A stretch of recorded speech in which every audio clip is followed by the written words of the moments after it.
เอาสบายดีทุกคนอยู่หลังผู้คำพ่วงวัดป่าอยู่ในเขตเมืองละครเพ่งละทุกคนเล่าไต่เพิ่นมีงานมหาสังฆทานคนคือสิหลายไปส่งน้ำกันทุกคนขึ้นไปกับประมาณอยู่100 กว่ามิตรทุกคนก็ถึงเส้นทางฤดูฝนตกน้ำไหลเสาะก็พ่อไปได้อยู่พอได้ทุกคนคือว่ารถก็หลายสมควรเลย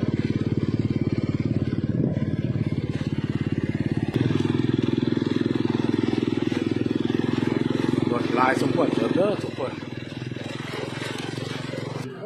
เอาตอนนี้ก็มาหอดบัตรพอดี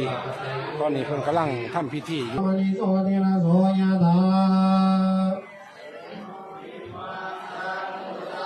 พาโลโควินาสันตุมาเทปวัน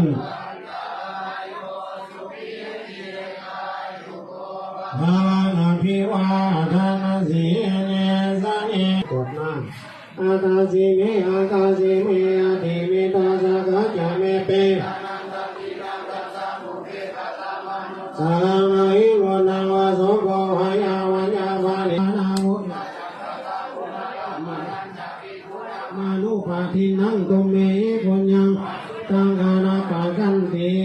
ภาวันตุสาภามังกาลังลังกัน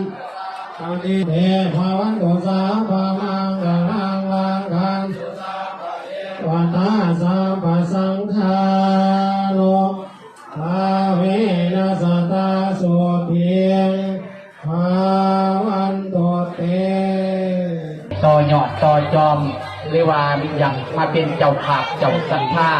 นำอนุกรรมการสร้างวัดวาอารามวัดผู้ทำพ่วงเฮาเนาะผู้ที่ยั่งบริต่อยอดต่อจอมคนละหาคนละสิบกาขอเชิญส่วนพี่น้องเนาะหลังจากพิธีเสร็จเรียบร้อยพระสงฆ์หรือสัมมานีนก็สันอาหารให้เย็นสุ่มนอนทั้งทึงทั้งลมให้พาพื้นนั่งเข่าเพื่อนเจ้าให้ยุ่งเย็นยามเจ้านอนในบ้านเพื่อนสร้างให้เย็นสุ่ม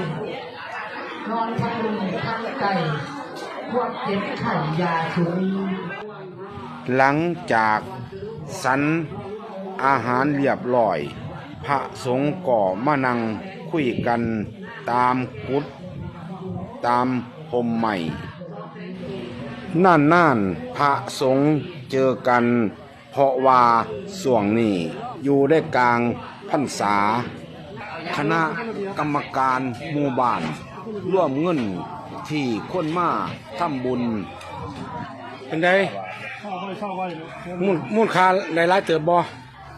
เศร้าไปละแต่เศร้าไปหลานเนาะ30 ล้านนี่ละ30 ล้านกับประมาณบาทนี่ยังประมาณนี้ละ30 ล้านกับประมาณ40,000เกือบถึง50,000เลยเนาะ30 ล้าน50,000 50,000ยอดที่ได้มาสร้างศาลาหน้าพระเจ้าใหญ่องค์แปลงเอาทุกคนหลังจากพิธีจบแล้ว